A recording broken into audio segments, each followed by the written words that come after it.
Cédric Jubilard fait vœu de silence. Mis en examen le 18 juin dernier dans l'affaire de la disparition de sa femme, Delphine Jubilard, l'artiste peintre de 33 ans était entendu ce mardi 6 juillet par la chambre d'instruction de la cour d'appel de Toulouse dans le cadre d'une audience de remise en liberté. Tour à tour, ces trois avocats, mais Jean-Baptiste Allary, Emmanuel Franck et Alexandre Martin, ont pris la parole. Le premier a d'abord demandé à la Cour de prendre de la hauteur et de ne pas présenter Cédric Jubilard comme le coupable idéal, d'autant que celui-ci a toujours nié les faits.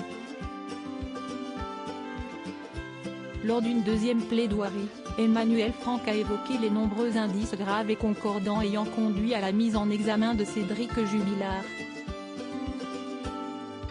Les cris stridents entendus par les voisins des Jubilard le soir ayant précédé la disparition de l'infirmière, les supposées déclarations du fils du couple, Louis, 6 ans, les sinistres menaces lancées par Cédric Jubilard lors d'une conversation avec sa mère. L'avocate a passé le dossier au peigne fin pour démanteler, un à un, tous les éléments ayant conduit les enquêteurs à arrêter son client.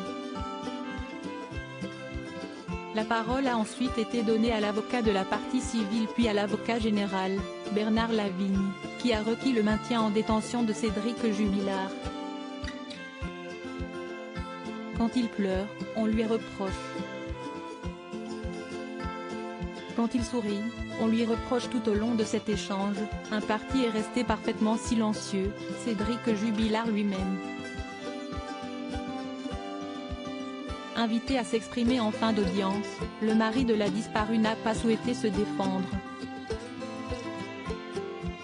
Son avocat, M. Alexandre Martin, a expliqué ce choix à sa sortie de la cour d'appel, indiquant que Cédric Jubilard ne souhaitait pas attirer l'attention. Quand il appelle trop vite les gendarmes, on lui reproche. Quand il n'appelle pas, on lui reproche. Quand il pleure, on lui reproche. Quand il sourit, on lui reproche. Il a décidé de ne rien dire parce que tout ce qui devait être dit l'a été par ses trois avocats, a déclaré le magistrat aux journalistes présents. Pour l'heure, Cédric Jubilard, qui bénéficie toujours de la présomption d'innocence, reste incarcéré à la maison d'arrêt de Cesse.